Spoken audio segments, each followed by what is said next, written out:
Fashion. Behind the beautiful advertising, the catwalk glamour, and the billion-dollar business lies a world that those inside the industry do not want you to see, and definitely don't want you to talk about. Dark, dirty, and full of invisible threats, this is a world founded on a toxic addiction that is slowly destroying our beautiful waterways. The facts are alarming. In China alone, 320 million people are without access to clean drinking water. 40% of the surface water is considered polluted. And a staggering 20% of the groundwater used as urban drinking water is contaminated, sometimes with carcinogenic chemicals. In Indonesia, our latest investigations revealed a textile facility releasing pH 14 water and a cocktail of hazardous and hormone-disrupting chemicals straight into the local water supply. And this is just the tip of the iceberg. Just one of thousands of factories in Indonesia and around the world that are treating our public waterways like private sewers. And the problem runs deeper than that. The clothes we buy in Europe, North America, Asia, and elsewhere are all part of a global chain of toxic pollution.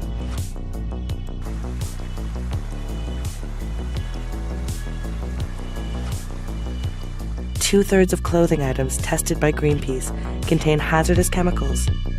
And when these garments are washed, they release these substances back into rivers, lakes, and seas around the world. This makes us all part of the problem, but we can also be part of the solution.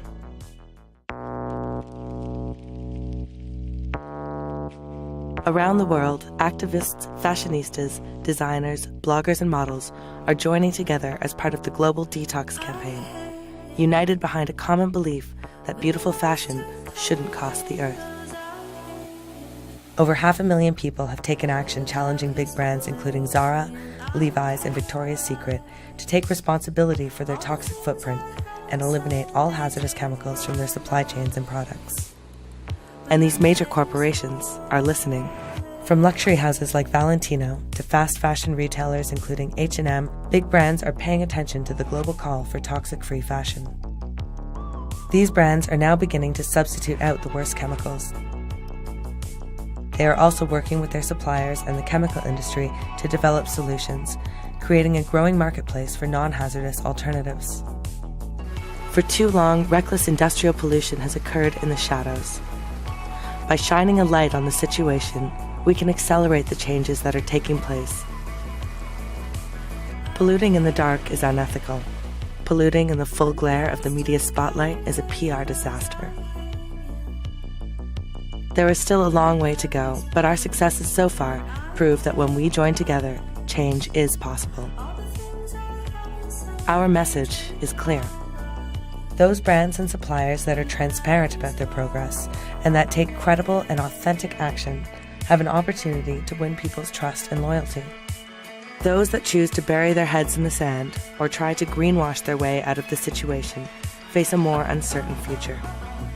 It is becoming easier than ever to spot these toxic villains and greenwashers, to share this information within our networks, and influence brand decisions for the better. The world is watching. It's time to detox.